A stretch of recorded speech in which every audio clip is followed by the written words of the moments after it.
окупанти збирають ще. Nous devons aider le continent africain. to live with us the European dream. Good friend of Taiwan.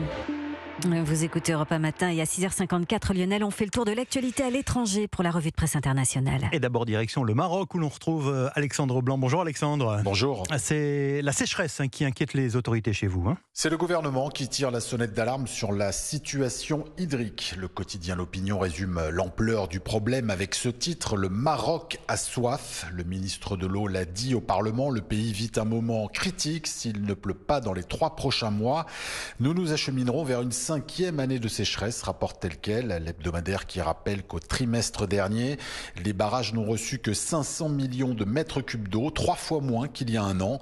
Et pour remédier à la situation, les autorités misent sur plusieurs mesures. Des autoroutes de l'eau, elles doivent acheminer quotidiennement des millions de mètres cubes vers les grandes villes, ainsi que des projets de dessalement d'eau de mer qui se multiplient, explique le média en ligne Le Desk. En attendant, le chef du gouvernement a prévenu, il va falloir se serrer la ceinture. Des coupures d'eau potable pourront avoir lieu dans les prochaines semaines. Nous sommes maintenant en Irlande avec Clémence Pénard. À la une de la presse chez vous, Clémence, un sujet particulièrement délicat.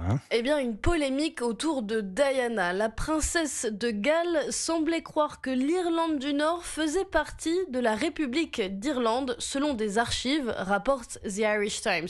En 1993, l'ambassadeur d'Irlande à Londres commente son ignorance évidente de l'état constitutionnel de l'Irlande du Nord, comme le cite le Belfast Telegraph.